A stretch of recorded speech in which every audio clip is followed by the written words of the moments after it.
La ilaha illallah, bahwa tidak ada Tuhan yang perlu disembah selain daripada Allah subhanahu wa ta'ala. Ini hakikatnya merupakan inti daripada ajaran rasul-rasul terdahulu. Kenapa?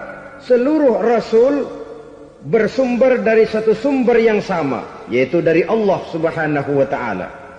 Maka prinsip ajaran ketuhanan yang mereka bawa tentu saja sama. Nabi Adam mengajarkan la ilaha illallah. Nabi Nuh mengajarkan la ilaha illallah. Cuma tentu sambungannya Nuh Rasulullah. Nabi Ibrahim mengajarkan la ilaha illallah, Ibrahim Rasulullah. Nabi Musa mengajarkan la ilaha illallah, Musa Rasulullah. Bahkan Nabi Isa mengajarkan la ilaha illallah, Isa Rasulullah.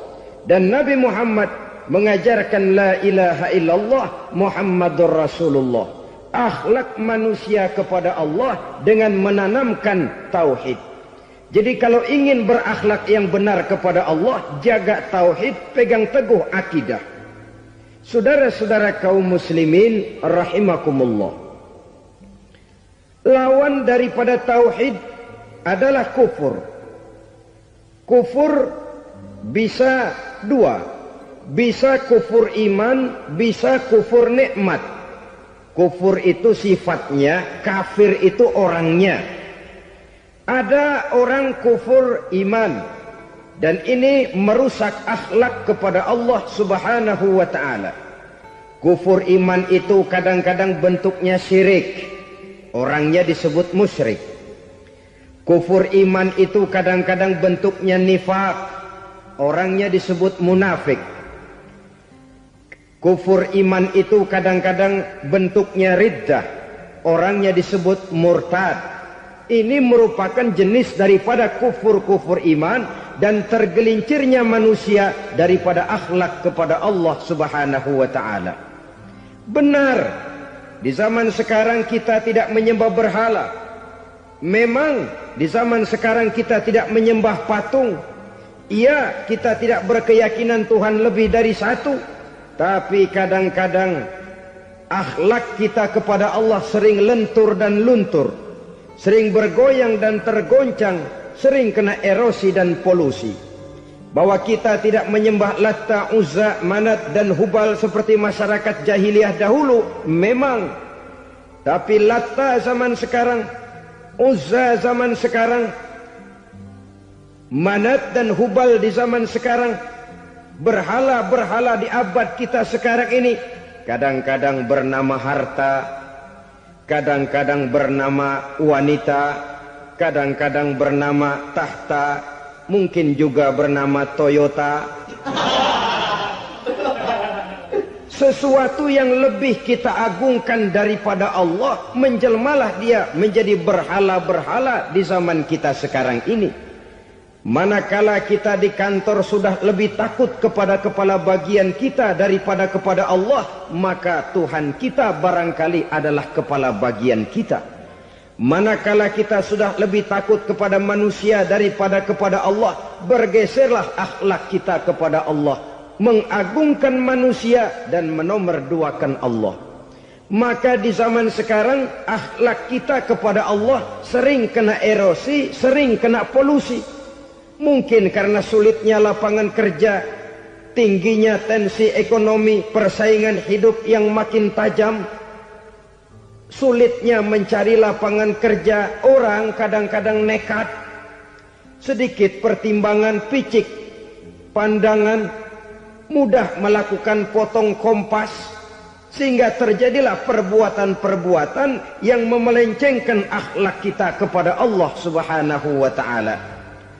Kadang-kadang terjebak mempercayai selain daripada Allah. Kadang-kadang terjebak di dalam mengagungkan yang selain daripada Allah lebih dari yang seharusnya. Terkenalah akhlak kita kepada Allah jaringan-jaringan erosi dan polusi.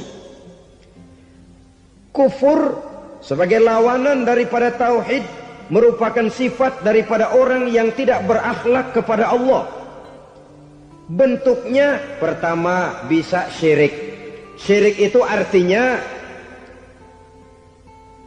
meyakini ada Tuhan lain selain daripada Allah. Itu yang namanya syirik. Jadi percaya Tuhan ada, cuman Tuhannya kelebihan. Itu yang disebut syirik, dan itu merupakan cerminan dari akhlak yang rusak kepada Allah Subhanahu wa ta'ala.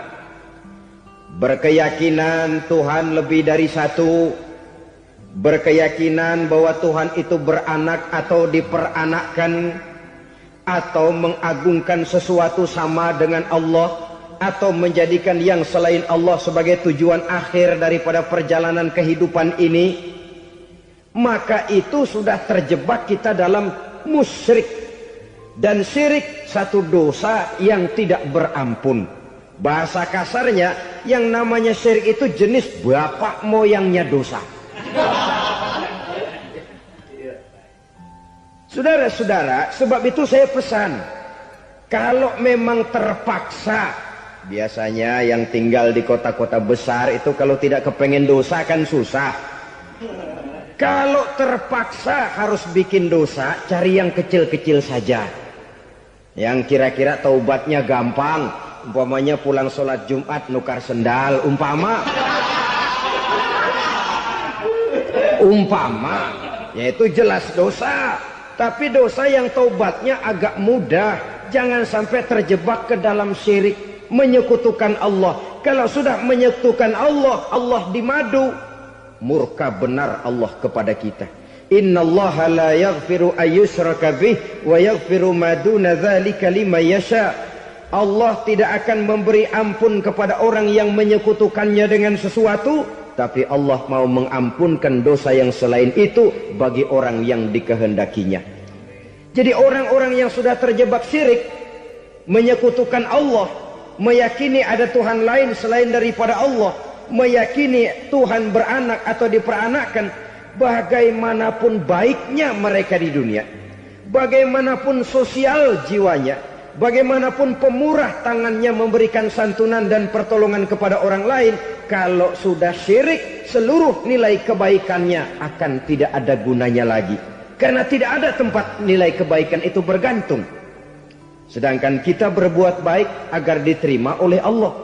Kalau Allahnya marah kepada kita, siapa yang akan menerima nilai kebaikan itu sendiri? Ini bentuk yang pertama. Yang nyata-nyata menyembah berhala, syirik.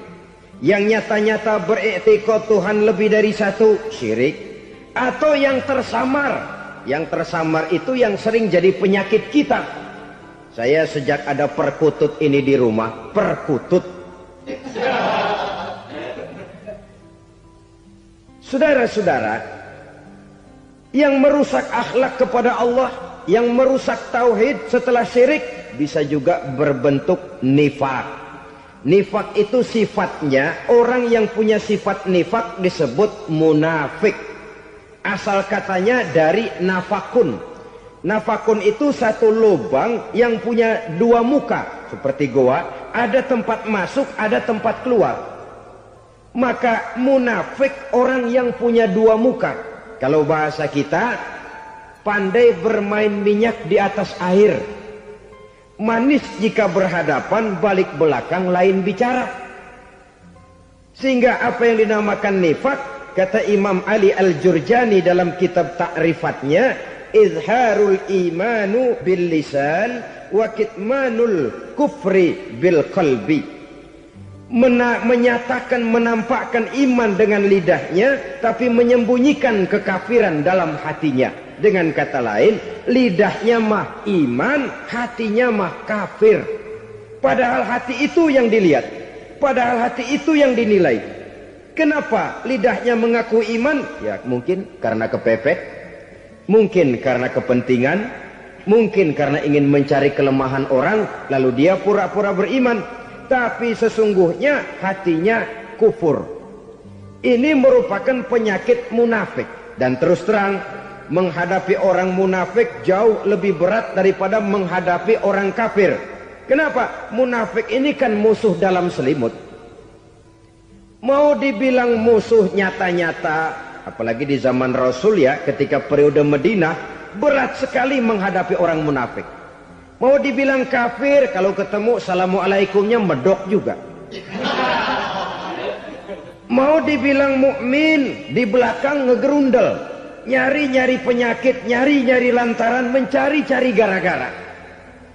Kalau kafir jelas kafirnya, kalau musyrik jelas musyriknya. Tapi munafik, di depan kita dia mengaku beriman, di belakang kita dia caci maki kita. Maka demikian rupa watak orang munafik Allah benci betul. Sampai dalam Quran orang munafik itu divonis innal munafikin fid darkil asfal minan nar. Orang-orang munafik di dasar jurang neraka yang paling bawah, keraknya neraka. Saudara-saudara kaum muslimin rahimakumullah. Sebab munafik sangat berbahaya, membahayakan umat, membahayakan agama. Di depan kita mereka ngaku pura-pura beriman. Kalau pidato luar biasa, memuji agama setinggi langit, menampakkan seolah-olah dia orang yang dekat dengan agama. Saudara-saudara, agama penting, agama mutlak. Tapi yang ngomong begitu agamanya apa? Remeng-remeng. Cuma sekedar lipstick, cuma sekedar dekorasi, cuma sekedar kamuflase buat ngibuli orang lain. Dia mengaku beragama, mengatakan agama mutlak, menganggap agama penting, seolah-olah memperhatikan benar tentang tatanan kehidupan beragama, tapi sebenarnya di hatinya tidak lebih berkecamuk penyakit-penyakit kufur.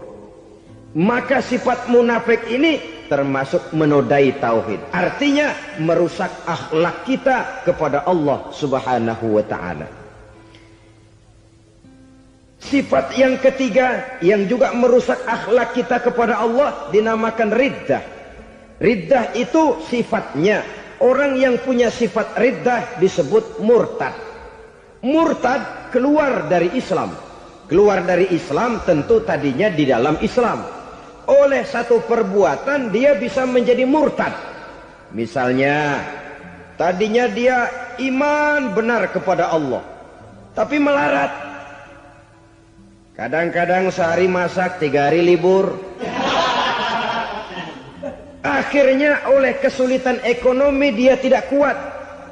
Ada yang menawarkan kebaikan, dibawain supermi, dibawain obat-obatan, diberikan beras. Goyah imannya. Keluar dia dari Islam, ikut agama orang yang memberikan pertolongan kepadanya, memilih kesenangan sebentar dengan mengorbankan kebahagiaan yang kekal. Maka orang semacam itu riddah sifatnya, murtad orangnya, keluar dari Islam. Dan yang menyebabkan kita murtad bukan cuma orang nyata-nyata memproklamirkan diri keluar dari Islam tapi lalu mengikuti agama orang lain. Bukan cuma itu. Mengakui ada Rasul lagi sesudah Nabi Muhammad bisa menyebabkan kita murtad. Mengingkari nikmat Allah bisa menyebabkan kita murtad. Meyakini semua agama benar bisa menyebabkan orang menjadi murtad. Meragukan kesempurnaan dan kelengkapan Al-Quran bisa menyebabkan orang jadi murtad. Mengingkari sunnah bisa menyebabkan orang menjadi murtad. Banyak hal-hal yang bisa mendatangkan penyakit riddah dan membuat pelakunya menjadi murtad. Dan ini menodai akhlak kita kepada Allah Subhanahu wa ta'ala. Itu tadi kufur iman, saudara-saudara. Nyata-nyata mengingkari Allah, baik dalam bentuk syirik, nifak, ataupun riddah. Kufur yang kedua dinamakan kufur nikmat. Apa itu kufur nikmat? Sitru ni'matil mun'im au ya'malu fi mukhalafatil mun'im. Menutup-nutup nikmat Allah, atau melakukan perbuatan yang menentang, bertentangan dengan kehendak yang memberikan nikmat. Jadi kufur nikmat pertama, nutup-nutupin Tuhan. Tuhan jalingin. Duit lu banyak amat, dari mana? Gua kerja. Lalu kerjanya nomor 1. Orang yang berakhlak kepada Allah, dia akan menjawab, kamu uangnya kok banyak dari mana? Rezeki dari Allah. Caranya, saya kerja. Kerja itu cara, rezeki itu dari Allah datangnya. Bukankah di zaman sekarang kita sering terpeleset? Ini merupakan cerminan dari rapuhnya akhlak kita kepada Allah Subhanahu wa ta'ala. Karena usaha saya memang, karena saya peras keringat banting tulang, tentu. Tapi sadarkah kita bahwa sepanjang yang bisa kita lakukan cuma berusaha, peras keringat banting tulang.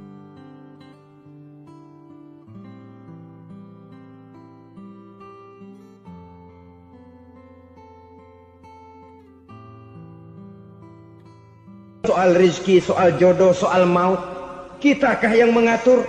Kitakah yang menentukan? Subhanallah. Manusia sungguh tidak berdaya menghadapi 3 hal paling pokok ini. Rezeki, kita cuma bekerja. Kitakah yang menentukan? Tidak.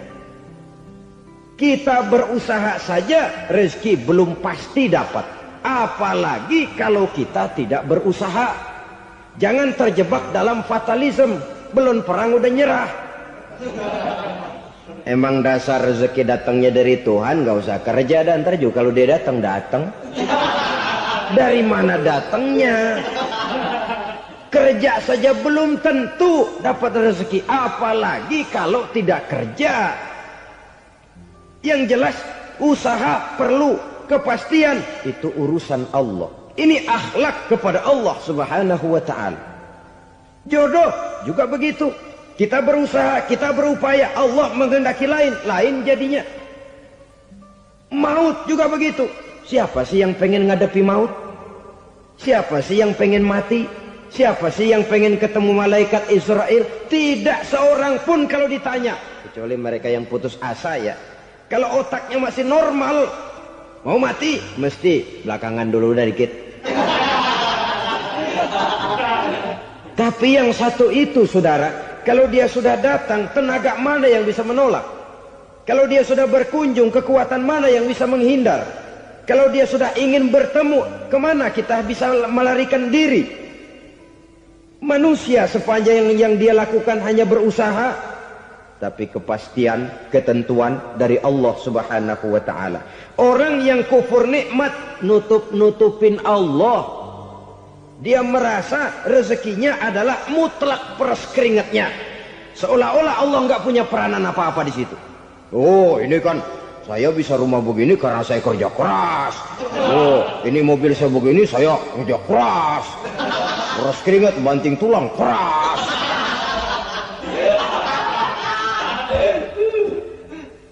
Saudara-saudara kaum muslimin rahimahkumullah. Jadi menutupi Allah. Akibatnya nanti kalau dia berhasil, Allah ketutupan. Kalau dia gagal, orang lain dicaci maki, dicari kambing hitam. Yang kambing hitam kan mahal. Karena orang sering cari-cari kambing hitam. Jarang orang mau jujur kalau bertemu kesulitan lalu mencari sebab pada dirinya sendiri. Yang paling enak ya nyalain orang. Lo begitu. Orang lain yang paling enak kita salahin. Au ya'malu fi mukhalafatil mun'im, atau dia melakukan sesuatu yang tidak sesuai dengan kehendak yang memberikannya nikmat. Diberikan kita tangan, mulut sih nggak berhenti, terima kasih Tuhan, alhamdulillah saya dikasih tangan. Cuma nih tangan enteng mat nabokin orang mulu. Itu sudah mukhalafatul mun'im, bertentangan dengan kehendak yang memberikan nikmat. Diberikan harta, mulutnya mah basah, terima kasih Tuhan, alhamdulillah dikasih harta. Tapi pelitnya minta ampun, kikir koret medit. Ini juga termasuk kufur nikmat, mempergunakan suatu nikmat bertentangan dengan kehendak daripada yang memberikan nikmat itu sendiri. Saudara-saudara kaum muslimin rahimakumullah.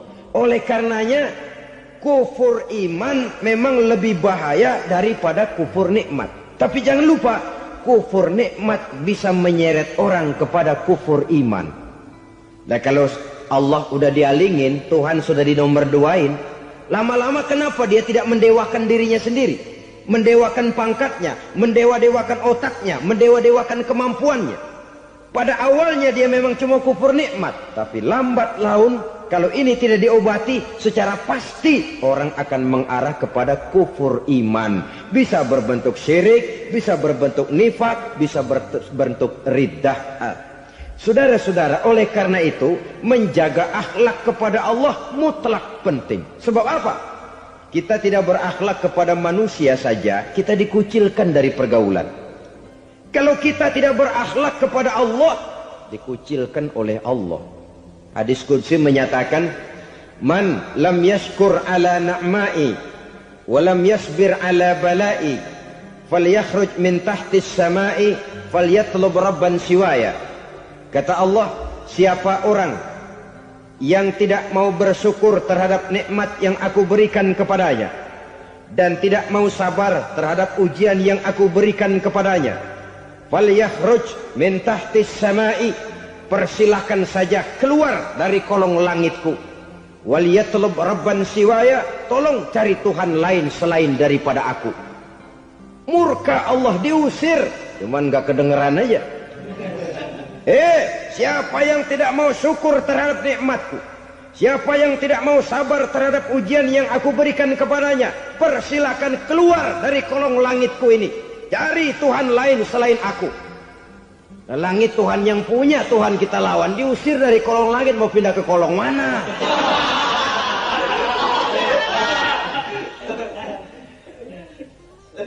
Jadi jangan merasa kufur nikmat kan enteng. Iya, kelihatannya begitu, tidak sebahaya kufur iman. Tapi kufur nikmat ini merupakan anak tangga yang kalau kita sudah mulai naik, kita akan naik terus sampai kepada tingkat di mana kita mengalami kufur iman.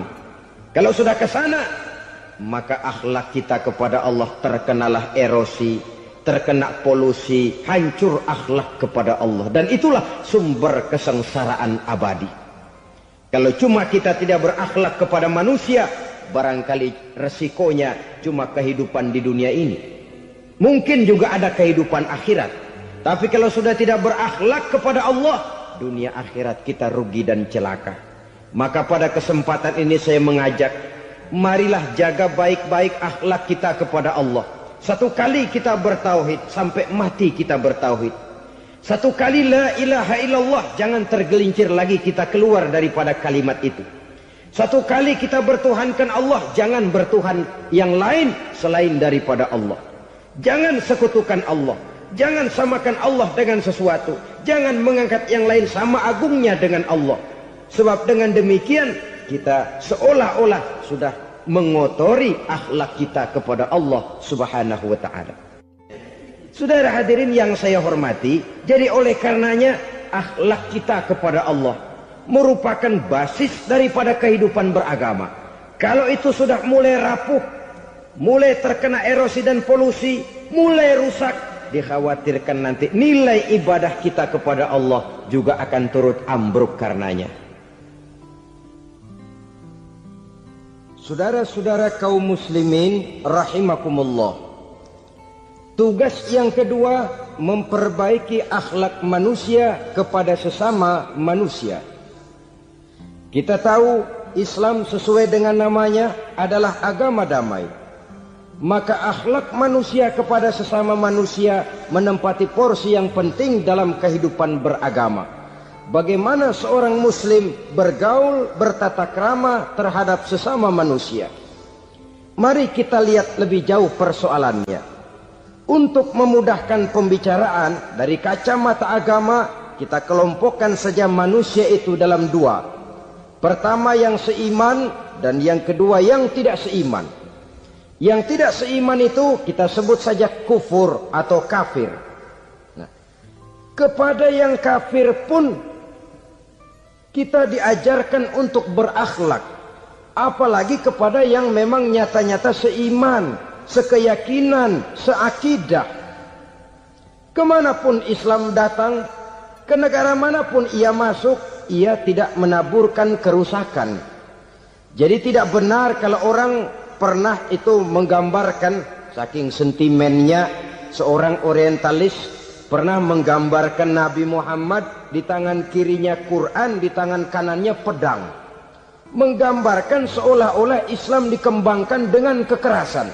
Sebenarnya tidak sama sekali. Kalaupun dalam sejarah perkembangan Islam pernah terjadi perang, maka perang dalam Islam sesungguhnya, apabila kita amati sejarahnya, bukan untuk memaksakan agama. Karena memang agama tidak bisa dipaksakan. Tetapi justru untuk mempertahankan agama dari segala macam hambatan, rintangan, hinaan, dan fitnahan. Tapi kemanapun yang jelas Islam masuk, dia tidak pernah membuat kekacauan, kerusuhan, ataupun penghancuran.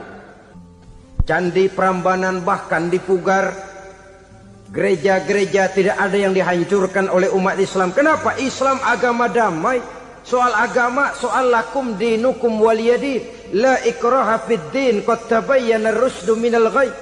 Tidak ada paksaan dalam beragama, sebab nyata yang benar dengan yang tidak benar. Belum pernah ada orang kafir masuk ke perkampungan orang Islam lalu dikejar-kejar, diteriakin kafir, kafir, sunatin.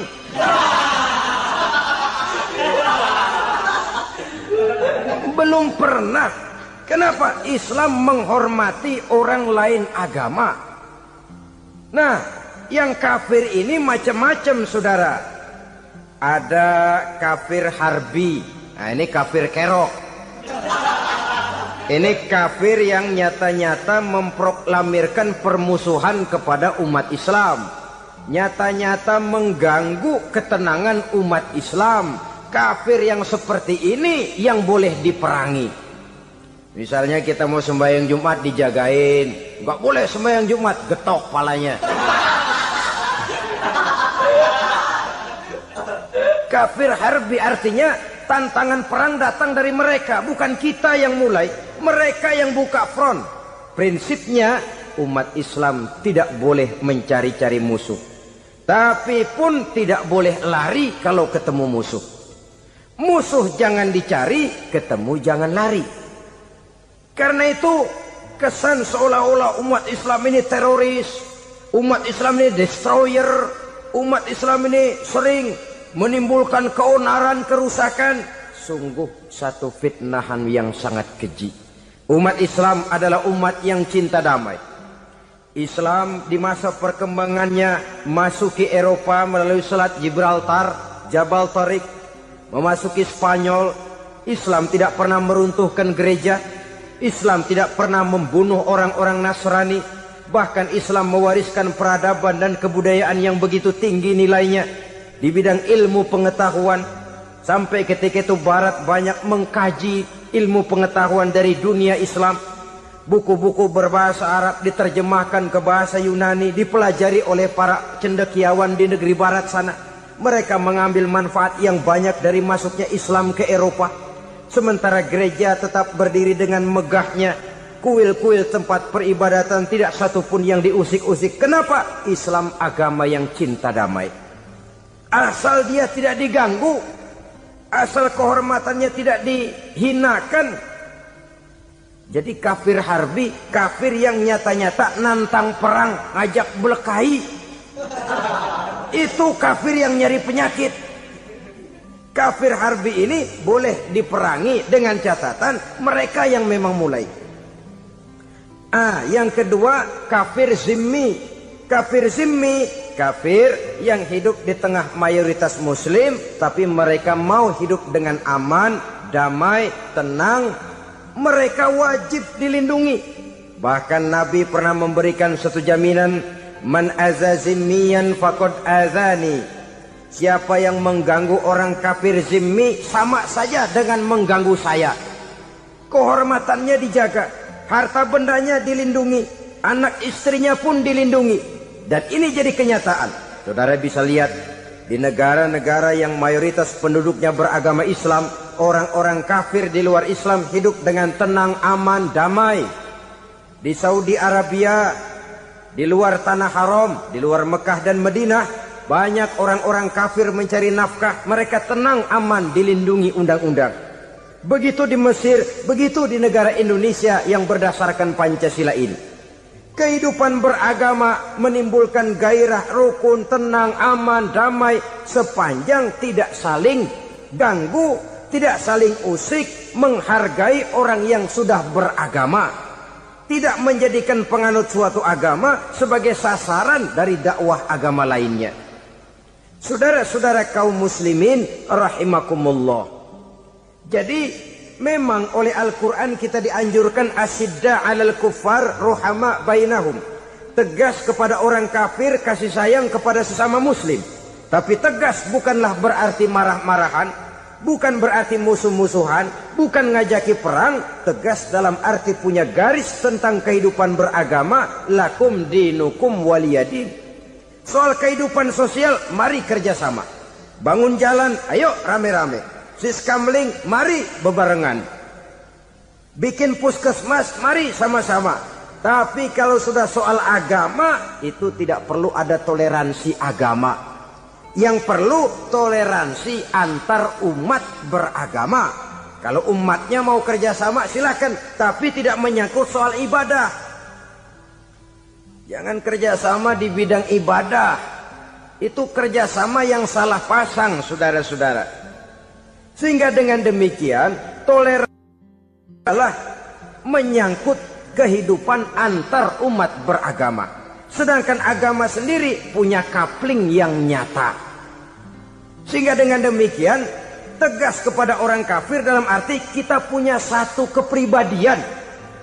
Tidak ngambang. Enggak, lalu kalau ditanya orang, sebenarnya agama lu apa sih? Ah, gua mah gimana musimnya aja. Agama pakai musim kayak rambutan. Akhirnya ya begitu, musim-musiman. Ke masjid kelihatan, ke gereja hayo, ke candi nongol, ke apa? Bingung malaikat bagaimana nyatetnya nih bocah ini. Di mana aja ada.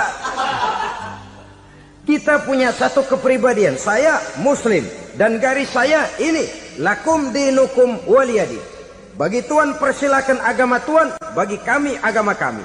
Kami hormati Tuhan, Tuhan hormat kepada kami. Tapi soal agama couplingnya jelas. Kerjasama, mari urusan muamalah, bidang sosial. Yuk kita siskamling sama-sama dengan orang lain agama. Mari jaga kerukunan, kesatuan, persatuan, kekompakan. Perbaiki jalan yang rusak, mari sama-sama. Mendandani jembatan yang runtuh, mari sama-sama. Tapi sembahyang, couplingnya lain-lain. Sebab Nabi juga dulu pernah ditawarkan begitu loh, sama kafir jahiliyah dulu Quraisy itu. Sudah Muhammad, sekarang begini saja, kita join aja daripada marah-marahan. Hari ini saya oke, menyembah Tuhanmu Allah. Besok gantian kamu menyembah Tuhan kita, Latta, Uzza, Manat dan Hubal. Turun, qul ya ayyuhal kafirun la a'budu ma ta'budun. Soal ibadah couplingnya jelas, tidak boleh dicampur adukkan. Sebab kalau tidak, kita akan mulai kehilangan identitas diri. Dan disitulah krisis kehidupan keyakinan beragama dimulai. Dari krisis identitas. Hujan gede kan mulainya gerimis dulu. Di mana-mana ya gerimis dulu. Gerimis makin lama makin gede, kita akan mulai dengan kehilangan identitas diri. Dari sana nanti kita malu mengakui keislaman kita. Kalau orang Islam malu mengakui keislamannya, ini kan ironi, menyedihkan. Ngakui Islamnya saja malu, menonjolkan keislamannya malu. Tidak ada rasa bangga beragama. Padahal ini modal dasar. Hanyalah dengan rasa bangga beragama kita lalu konsekuen. Bangga yang tidak konsekuen. Wah, pokoknya kan gua kan Islam. Agama yang paling benar. Tapi hidupnya sendiri jauh dari tuntunan Islam. Itu bangga yang tidak beralasan. Bangga yang tidak perlu dibanggakan sebenarnya. Kebanggaan yang membuat kita konsekuen dan dekat dengan kehidupan beragama. Jadi dengan demikian saudara-saudara, kepada non-muslim kita juga harus berakhlak. Bukankah ini sudah dicontohkan oleh Rasul? Bagaimana beliau disambiti orang di Taif, yang menyambiti malah didoakan. Bagaimana Suraqah mau membunuh beliau, malah Suraqah didoakan. Bagaimana Abu Jahal dan Abu Lahab saking mangkalnya. Ini Abu Jahal pernah gali lubang di kamarnya sendiri, di depan tempat tidurnya. Setelah dia gali lubang, ditutupin pakai keraras korma. Lalu dia tarik selimut, belagak meriang. Dia pesan pesuruhnya, bilangin Muhammad encangnya meriang. Pamannya sakit, minta ditengokin. Nabi dengan segala husnuzonnya berangkat nengokin. Abu Jahal dari balik selimut ngintip. Itu dia Muhammad, itu dia tuh. Dia tuh, masuk Dani, masuk. Mulai dia jalan, senang Abu Jahal. Terus dah. Begitu ke pelosok, masuk ke lubang, gue pendem terus lalu. Memang niatnya mau mencelakakan Nabi. Sudah tinggal beberapa langkah lagi Nabi akan berjalan ke arah lubang itu. Malaikat Jibril ngasih tahu, Muhammad, Abu Jahal pamanmu cuma pura-pura sakit.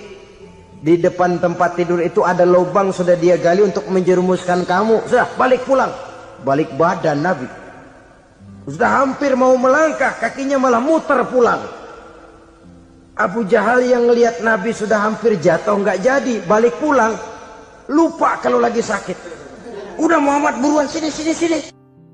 Ke pintu dia kejar. Dia lupa sama lubang yang dia gali. Begitu dia kejar, dia yang ke pelosok masuk ke dalamnya. Sejak saat itu ada pepatah, man hafara hufratan waqa'a fiha. Siapa yang suka nggali lubang, dia sendiri bakal terpelosok ke dalamnya. Jatuh dia ke lubang yang dia gali. Padahal ya paling banter 2 atau 3 meter paling dalam. Dari dalam lubang itu dia teriak-teriak, Muhammad, tolongin, pamanmu kecebur. Kasih tahu Muhammad, kasih tahu, datang lagi lah pesuruhnya. Muhammad, pamanmu Abu Jahal kecebur, minta tolong diangkatin. Sudah diulur tambang, habis sambung lagi, nggak bisa sampai. Masa iya, cuma kamu yang bisa nolong. Apa yang dilakukan Nabi? Balik mau nolongin. Akhlak. Kita kalau ada orang gali lubang buat nyeburin kita, dia sendiri yang kecebur. Gorok gua kagak lemin loh. Mati sekalian dah. Nabi mah enggak, balik nolongin tuh Abu Jahal. Kenapa paman kecebur? Iya Muhammad, tolong, tambang udah diulur-ulur, sambung-sambung nggak sampai. Aduh kasihan paman, nih pegang tangan saya. Nabi cuma ulurin tangan, nyampe dipegang oleh Abu Jahal. Diangkat ke atas. Nyampe atas, apa kata Abu Jahal? Tambang bergulung-gulung nggak nyampe, kamu cuma pakai tangan doang kok bisa Muhammad, hebat banget sihirmu. Mukjizat dia bilang sihir, udah ditolongin nyelak lagi, kan yang enak kita injak palanya. Orang dulu bilang wah katanya nolongin anjing kejepit, udah selesai ditolongin malah yang nolong digigit. Saudara hadirin yang saya hormati, kepada orang-orang kafir kita harus berakhlak, menghormati mereka, tidak memaksakan satu keyakinan dalam batas-batas yang ditolerir oleh agama, yaitu pada masalah-masalah sosial dan muamalah. Itu kepada non-muslim, apalagi kepada sesama muslim.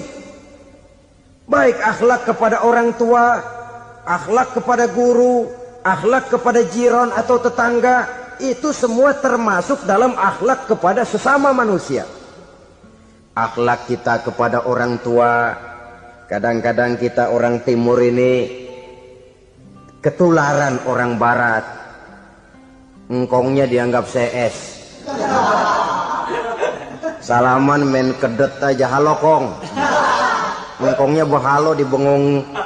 Saudara-saudara kaum muslimin rahimakumullah. Akhlak yang tua kepada yang muda, akhlak yang muda kepada yang tua, kepada jiran dan tetangga, kepada sanak famili dan handai tolan, pendeknya kepada sesama muslim. Tetangga ada haknya, ada hak tetangga yang kalau kita berakhlak itu harus dipenuhi. Contoh kecil, kalau saya beli radio, itu saya dong boleh berpikir, ini radio saya. Saya beli pakai uang saya setel di rumah saya. Sekeras-kerasnya ada apa sama orang lain? Radio gua, yang beli gua pakai duit gua. Gue setel di rumah gue, ada urusan apa sama orang lain? Itu kalau menurut saya. Tapi tetangga sebelah saya kan bisa juga ngomong begitu. Mata gue. Yang ngantuk gue. Gue tidur di rumah gue. Kenapa suara radio lu masuk kemari? Ketika itulah lalu kebebasan saya nyetel radio dibatasi oleh kebebasan tetangga saya yang mau tidur. Ini sudah akhlak namanya. Umpamanya lagi ada Nabi ajarkan, iza tobakhta maraqatan fa'akthir ma'aha wa ta'ahad jiranaka. Kalau kamu masak sayur banyakin kuahnya, bagiin tetangga kamu. Bukan bagiannya itu yang jadi soal, tapi akhlak kepada tetangga. Udah tahu tetangganya kelaparan, diseksa, goreng ikan asin, se-RW baunya ngayap, kembang kempis orang nungguin. Saudara hadirin ma'asyiral muslimin rahimakumullah. Jadi dengan demikian, kalau sudah kembali kepada orang-orang yang nilai imannya sama dengan kita, apapun organisasinya, apapun baju yang mereka pakai, kaos yang mereka pakai, jaket yang mereka pakai, kalau sudah seakidah, seiman, jaga akhlak kita. Pendapat boleh berbeda, kaos boleh tidak sama, jaket boleh beraneka warna, bendera boleh beragam-ragam, tapi ukhuwah Islamiyah ini utamakan. Adalah lebih baik mencari persamaan dalam kehidupan dan bukan memperbesar perbedaan. Hanyalah dengan mengembangkan nilai-nilai akhlak semacam ini, toleransi tidak hanya diperlukan kepada yang non-muslim, kepada sesama muslim pun toleransi. Artinya apa? Jangan memponis amalan orang lain. Yang usoli, yang tidak usoli, berjalanlah menurut keyakinannya masing-masing. Jangan lalu memponis, itu namanya nggak toleransi. Kamu nggak pakai usoli ya? Enggak. Brengsek. Kamu pakai usoli ya? Iya. Bidah. Lah dua-duanya kagak yang bener. Kalau yang sembahyang kagak bener, bagaimana yang kagak sembahyang? Apa itu yang bener? Toleransi, setuju dengan perbedaan pendapat, jangan memponis amalan orang lain. Karena kita hanya beramal, hak menerima adalah Allah Subhanahu wa ta'ala. Jangan sebentar-bentar mencap, bidah, dolalah, finnar, neraka. Kayaknya neraka kapling orang tuanya kali. Gampang bener masukin orang ke neraka. Kita kadang-kadang bisa toleransi dengan orang luar, tapi kepada sesama muslim toleransi tidak sanggup kita adakan. Mengklaim merasa kita yang benar, orang lain salah semua, itu tidak toleransi namanya.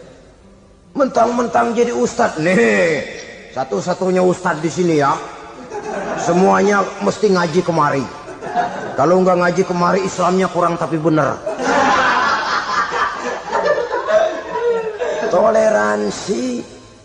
Saudara-saudara kaum muslimin rahimakumullah, lapang dada menghargai orang yang berbeda pendapat, apalagi kalau perbedaan pendapat itu menyangkut hal-hal yang tidak prinsipil, menyangkut hal-hal yang sekunder dalam kehidupan beragama, menyangkut masalah-masalah yang dalam bahasa fikih disebut soal-soal furu'iyah.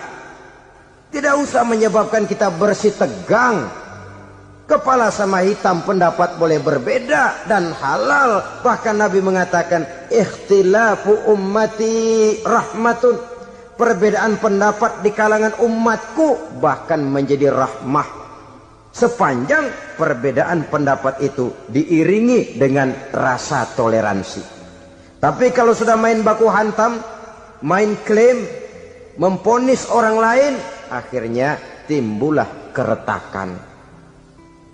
Jangan heran kadang-kadang satu masjid dua kelir.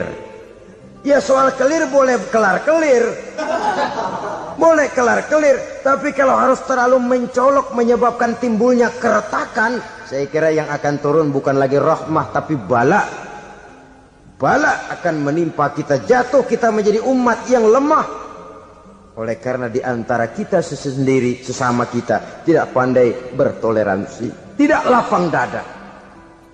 Ada anak muda kelihatannya mau majuan dikit, yang tua curiga. Nah, kalau dia maju pasaran gua bangkrut dong nih. Lalu ditekan tuh anak ditekan melejit. Kadang-kadang yang tua maksudnya baik mau memelihara, yang muda salah terima. Kan tua kejemur. Dari dulu sampai sekarang gitu-gitu doang. Anak kemajuannya. Padahal yang tua barangkali maksudnya juga baik, mau memelihara. Sebenarnya kalau kita bisa mencoba mencari titik temu dengan alur komunikasi, tidak merasa diri yang paling benar, tapi toleransi, boyak menerima pendapat orang lain, setidaknya mau mendengar omongan orang. Yang susah kalau udah kena penyakit nggak mau ngerti omongan orang, nggak mau nerima pendapat orang. Kodok di kolong tempayan, cukeng kayu asem, asal ijo udah ijo aja ijo dah. Nggak ngerti omongan orang, yang kayak begini yang orang jadi kesandung. Oleh karena itu saudara-saudara, alangkah nikmatnya kehidupan ini apabila kita menyadari kita ini ummatan wahidah, satu umat yang satu, yang diikat dengan akidah. Kalau kepada yang non muslim saja kita diajarkan untuk berakhlak, apatah lagi kepada yang seiman, seakidah, sekeyakinan. Wajarkah perbedaan pendapat yang kecil-kecil lalu menyebabkan kita bertolak belakang, cerai-berai, centang perenang? Bila bertemu di jalan yang satu menyisih ke kiri, yang lain menyingkir ke kanan. Kalaupun juga bercampur di tengah kumpulan orang banyak, persis air dengan minyak. Yang atu melengos, yang atu madep mojok. Orang lain senyum, dia mau pada manyun. Saudara-saudara kaum muslimin rahimakumullah, realita ini walaupun tidak enak, pahit, tapi masih hidup di sebagian masyarakat kita. Ini yang perlu kita atasi. Soal toleransi kepada orang lain, sejarah sudah membuktikan. Mari kita jangan cuma bisa mengajak orang lain, umat lain untuk bertoleransi dengan kita, tapi kepada sesama kita. Toleransi ini perlu kita tegakkan, perlu kita bina, terutama di dalam kita menuju bentuk ideal daripada konsep ukhuwah Islamiyah ini, yang memang selalu kita akan cari bentuk-bentuk idealnya sejalan dengan perkembangan situasi dan kondisi yang dihadapi oleh umat. Perbedaan organisasi, perbedaan kepentingan organisasi tidak seharusnya menyebabkan kita merasa meremehkan orang lain dan mengangkat diri, mengklaim diri sebagai yang ter. Jadi dengan demikian, apabila yang pertama tadi akhlak kepada Allah dinamakan hablum minallah, maka yang kedua ini merupakan hablum minan nas. Jikalau baik akhlak kita kepada Allah, baik akhlak kita kepada manusia, nikmat rasanya menjalani kehidupan. Kadang-kadang orang akhlaknya kepada manusia baik, tapi kepada Allah tidak baik. Hormat sama yang tua, menyayangi yang muda, sama tetangga rukun, tapi sama Tuhan nggak mau sujud. Ini baik kepada manusia, tapi tidak berakhlak kepada Allah. Atau sebaliknya, sujudnya sama Allah mah tekun, bener khusyuk, bahasanya juga fasih, luar biasa. Tapi sama manusia sombong, takabur, ujub, merasanya dia doang yang paling benar. Sebab iblis itu ya, itu kadang-kadang datang lewat hati, dan memang selalu markasnya di situ. Kalau dia tidak bisa menggoda kita dengan yang lain, dia tumbuhkan sifat ujub. Dia bisikin, wah memang di kampung ini yang paling banyak ibadahnya ente. Yang lain mana, lihat tuh kerocok semua. Lalu di hati orang itu tertanam sifat iya ya. Nah, tatkala iya ya, dia sudah terkena serangan iblis. Akhirnya apa? Orang lain diremehin. Asalnya kagak mau sembahyang aja diajak salaman udah najis aja dah. Ketemu juga mukanya ditekuk 4. Akhirnya bukan ngajak malah ngenyek, ngina. Lah orang dihina makin jauh, makin tidak tersentuh. Bukan cara itu yang diajarkan oleh Rasul. Bahwa orang tidak mau sholat, tugas kita mengajak. Soal dia tidak sholat, ya itu dosa dia kepada Allah. Saudara-saudara kaum muslimin, ujub disuntikkan oleh iblis ke dalam hati kita. Sujudnya kepada Allah benar, tapi akhlaknya kepada sesama manusia. Merasa paling benar sendirian, merasa orang lain salah semua. Pokoknya kalau di luar lingkungannya udah kagak bener aja udah bahaya.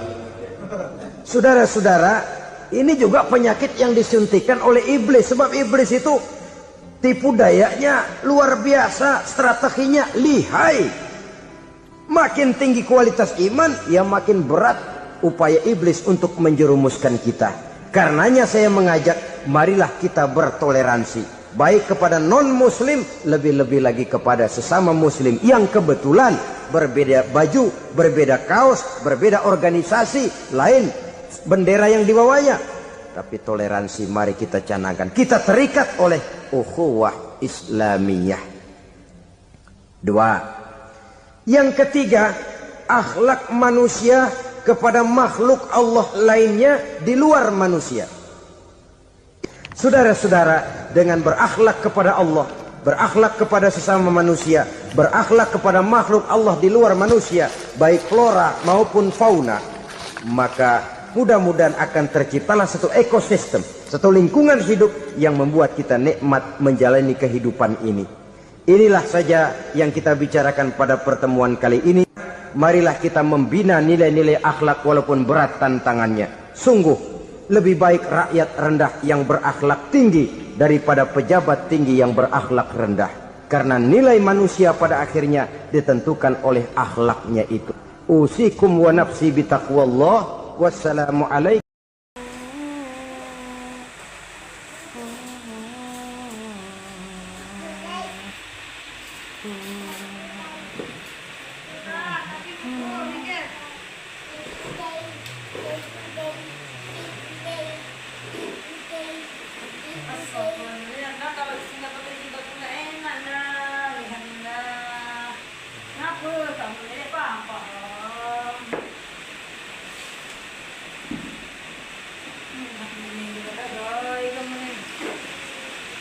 Baran. Oh iya, jangan narik ini tuh jatuh nanti.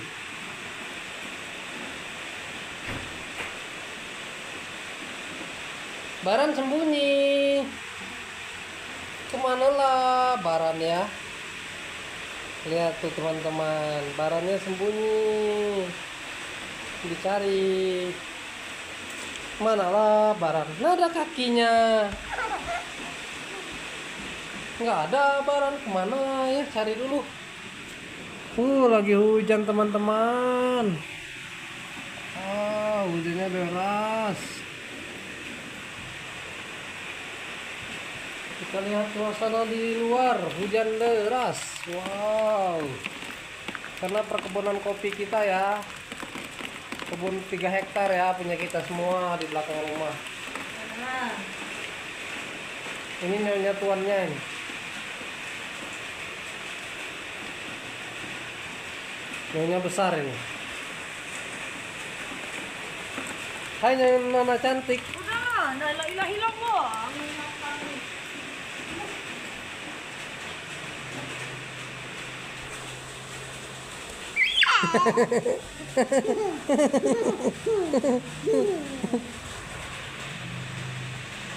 Sungguh aku malu, tiada terkira, menadahkan tangan, meminta-minta, karena terpaksa ini ku lakukan. Yang ku pinta hanya sekedar makan, melalui lagu ku ketuk hatimu. Oke teman-teman, kita lanjut. Sungguh terpaksa aku menyanyi, menadahkan tangan, meminta-minta, Coba dengarkan aku menyanyi, suara jeritan hati. Baran mau mancing.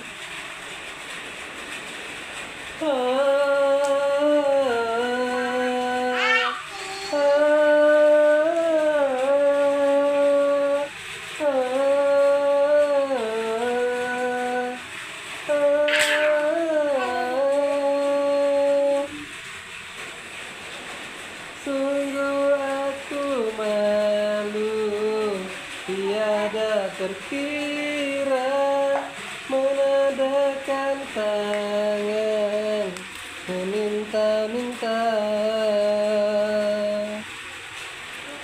karena terpaksa ini ku lakukan, yang ku pinta hanya sekedar makan melalui lagu ku ketuk hatimu.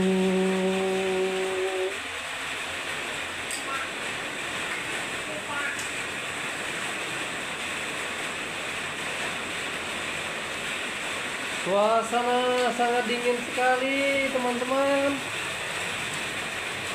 Di luar masih hujan, lumayan rintik-rintik di belakang rumah.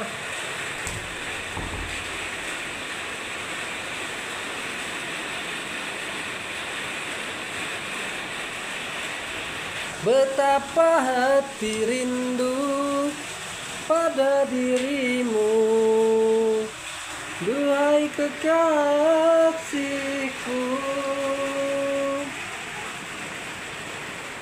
Segeralah kembali pada diriku, duhai kekasihku.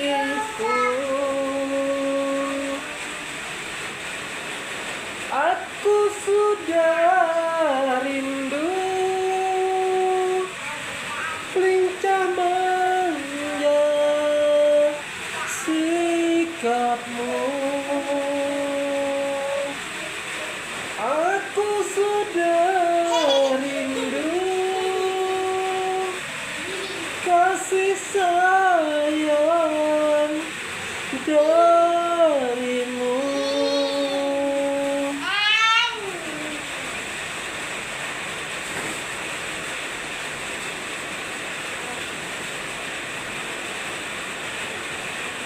Oke teman-teman, Baran naik apa itu? Naik sepeda. Siapa yang beli? Nenek.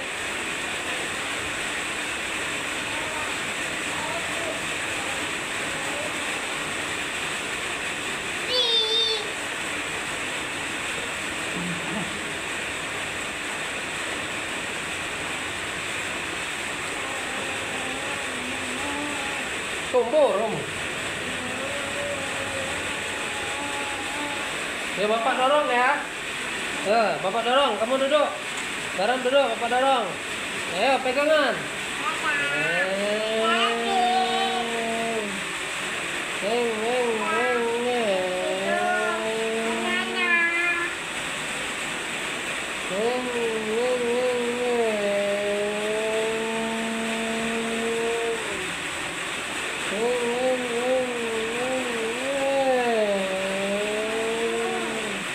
Belok Baran.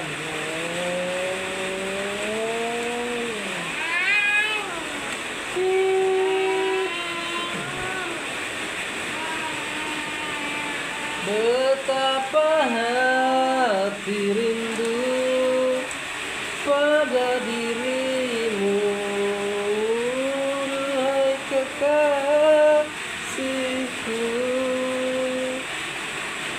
Segeralah kembali pada diriku, duhai kekasihku.